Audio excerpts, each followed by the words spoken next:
Hello, आज आपका फिर से स्वागत है मेरे YouTube चैनल में। आज हम फिर से कक्षा 7 का पाठ 13 पढ़ेंगे, गति एवं समय। इसमें हम 13.3 पढ़ेंगे, समय की माप, जो कि पेज नंबर 154 पर है। वीडियो देखने से पहले सब्सक्राइब जरूर करें। इससे पहले वाले टॉपिक्स हमने पहले वाली वीडियोज में कवर किए हैं, जैसे मंद गति, तीव्र गति या फिर चाल आदि के बारे में। तो उसके लिए आप डिस्क्रिप्शन बॉक्स में जो लिंक दिए हुए हैं वहां से आप ये पढ़ सकते हैं, और पूरा लेसन पढ़ने के लिए भी लिंक डिस्क्रिप्शन बॉक्स में दिया हुआ है, आप वहां से पूरा लेसन पढ़ सकते हैं। चलिए शुरू करते हैं। समय की माप, इसका मतलब है कि हम समय को कैसे मापते हैं। यदि आपके पास घड़ी नहीं है तो आप समय कैसे मापेंगे। क्या कभी आपने यह जानने की उत्सुकता आप में हुई है कि बुजुर्ग कैसे छाया को देखकर दिन के समय का अनुमान लगा लेते थे। हम एक माह के काल अंतराल को कैसे मापते हैं, मतलब एक महीने में कितना समय हुआ, या एक वर्ष के काल अंतराल को कैसे मापते हैं कि एक वर्ष जो होता है वो कितने समय में होता है। समय की माप से हमारा तात्पर्य है काल अंतराल की माप, मतलब जो काल अंतराल होता है उसकी माप को ही समय की माप कहा जाता है। बोलचाल में जब हम समय मापने के लिए किसी घड़ी का उपयोग के बारे में चर्चा करते हैं तब हमारा अभिप्राय काल अंतराल के मापन का ही होता है कि अब कितना समय हो गया, 3 बज गए हैं, 4 बज गए, 5 बज गए हैं। हमारे पूर्वजों ने यह देखा कि प्रकृति में बहुत सी घटनाएं निश्चित अंतरालों के पश्चात स्वयं दोहराती हैं, जैसे कि सूर्य प्रतिदिन उदय होता है सुबह और शाम को अस्त होता है।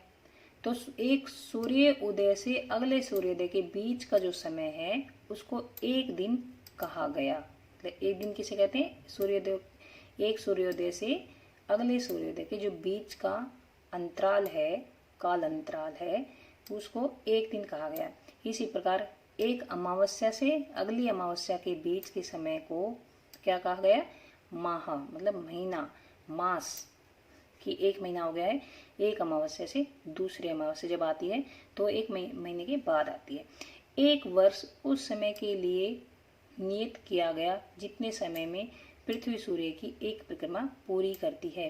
हमें पता है पृथ्वी सूर्य के चारों ओर परिक्रमा लगाती है, तो वह जब अपनी एक परिक्रमा पूरी करती है, मतलब एक चक्कर जब सूर्य के चारों ओर पृथ्वी पूरा करती है, तो वह उस एक साल होता है, यहाँ से लेकर यहाँ तक। प्राय हमें एक दिन की से काफी छोटे छोटे समय अंतरालों को मापने की भी आवश्यकता पड़ती है। संभवतः समय मापने के लिए सबसे सामान्य युक्ति घड़ियां ही है, मतलब घड़ियों से ही हम समय मापते हैं। क्या आपको कभी यह जानने की उत्सुकता हुई कि घड़ियां समय कैसे मापनी है? घड़ियों की कार्यविधि काफी जटिल होती है, परंतु सभी घड़ियों में आवर्ती गति का उपयोग किया जाता है। आवर्ती गति का मतलब उपयोग कि एक निश्चित समय में वो दोबारा से घूमती है। इसकी जो सुइयां हैं एक निश्चित समय में दोबारा वैसे घूमती हैं। जैसे मान लो ये बड़ी सुई है, यहाँ से यहाँ तक आई, कितने देर में आई? ये 60 मिनट में इसने एक चक्कर पूरा किया है। इसी प्रकार ये सेकंड वाली है, तो ये आवर्ती गति होगी। इसमें आवर्ती गति का एक चिर परिचित उदाहरण सरल गोलक, जो देखिए जो ये पेंडुलम है इसको बोलते हैं।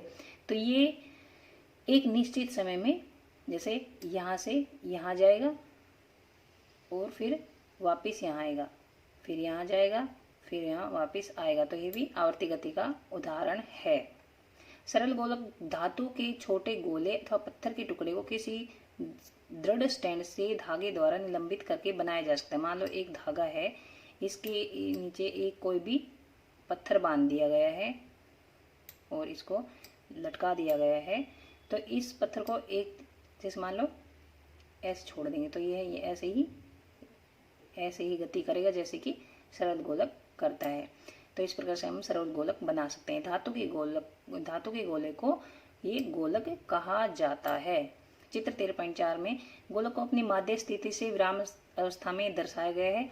जब गोलक के गोले को धीरे से एक ओर ले जाकर मुक्त करते हैं तो इधर उधर गति करता है। सरल गोलक की यह गति आवर्ती गति या फिर दोलन गति कहलाती है। तो ये गति है ना, जो जैसे मान लो कि पत्थर को हम यहाँ से यहाँ लेकर आए, यहाँ लेकर आए, तो फिर हमने ये इधर छोड़ा तो ये यहाँ गया है, फिर दोबारा से यहाँ आया है, फिर यहाँ आया, फिर ये रुकता है, तो बीच की स्थिति में रुक जाता है। तो ये गति कौन सी हुई? दोलन गति या फिर आवर्ती गति। सरल गोलक की यह गति दोलन गति कहलाती है या फिर आवर्ती गति कहलाती है। ये दिखा रखा है इसमें, देखिए ये बीच में यहाँ से पहले हम इधर लेकर गए हैं, फिर हमने छोड़ दिया, फिर वो इधर आई है, फिर दोबारा से इधर गई है। तो ये आवर्ती गति का ही उदाहरण है। ऐसे ऐसे ये आवर्ती गति का उदाहरण है।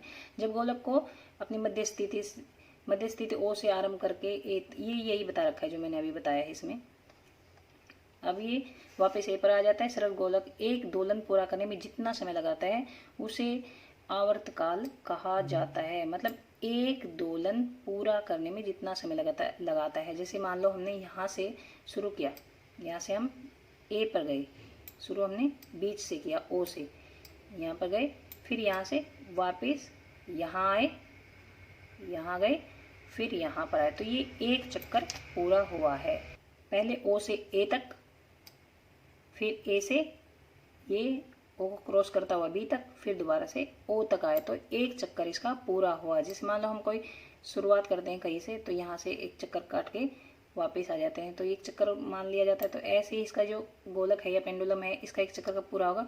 मान लो ओ से शुरू करता है ये, तो ओ से पहले ए की तरफ जाएगा, फिर ये बी की तरफ जाएगा और फिर ओ पर आ जाएगा। तो यह एक दोलन पूरा किया। तो एक दोलन कितने समय में पूरा किया है उसने? एक दोलन पूरा करने में कितना समय लगा, उसको आवर्तकाल बोलते हैं। आवर्त का मतलब हो गया जैसे दोलन, और आवर्तकाल मतलब समय। तो एक दोलन पूरा करने में जितना समय लगता है उसे बोलते हैं आवर्तकाल। इसको आप याद रखेंगे। अब हम आवर्तकाल नाप के देखते हैं। इसे संबंधित एक क्रियाकलाप करते हैं। इस क्रियाकलाप में क्या किया गया है कि मान लो जैसे ये एक पेंडुलम लगा दिया गया है। अब इसको एक तरफ यहाँ पर कहीं पीछे दीवार पर निशान लगा लेंगे, इसकी परछाई पड़ती हो तो, या फिर इसकी सिद्ध में कहीं निशान लगा लेंगे कि यहाँ ये बीच की स्थिति है। फिर हम इसको एक तरफ खींचकर फिर छोड़ेंगे। तो ये फिर हम घड़ी को भी साथ में रखेंगे और घड़ी का टाइम नोट करेंगे जहाँ से ये हम शुरू करते हैं। तो ये हम ये देखेंगे कितने चक्कर लगाए इसने। मान लो 1 2 3 4 ऐसे करके मान लो इसने 20 चक्कर लगाए हैं। 20 चक्कर लगाए तो वो कितनी मिनट में लगाए हैं? तो अब मान लो 20 दोलनों को पूरा करने में, मान लो 20 दोलनों को पूरा करने में लगे समय को 20 से भाग देकर एक दोलन को पूरा करने में जितना समय लगता है वो आ जाएगा। मतलब 20 चक्र को पूरा करने में कितना समय लगा, और 20 को अगर 20 से डिवाइड कर देंगे तो एक दोलन को पूरा करने में कितना समय लगा है। जैसे कि फॉर एग्जांपल मान लो 20 दोलनों को पूरा करने में, देखिए सारणी दे रखी है, इसमें मान लो 42 सेकंड लगे हैं। 20 चक्कर लगाने में 42 सेकंड लगे हैं।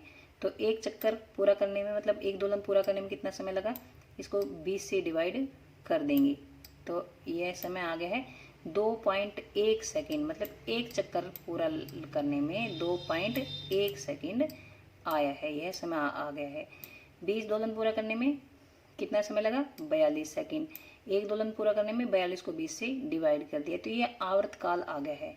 यह आवर्तकाल आ गया 2.1। क्या आपके गोलक का आवर्तकाल हर बार लगभग समान आता है? नहीं, हर बार लगभग समान नहीं आता है। अगर हम थोड़ा सा खींचेंगे, इसको थोड़ा सा विस्थापित करेंगे तो अलग आएगा आवर्तकाल, और अगर हम इसको बहुत ज़्यादा विस्थापित करेंगे तो आवर्तकाल अलग आएगा।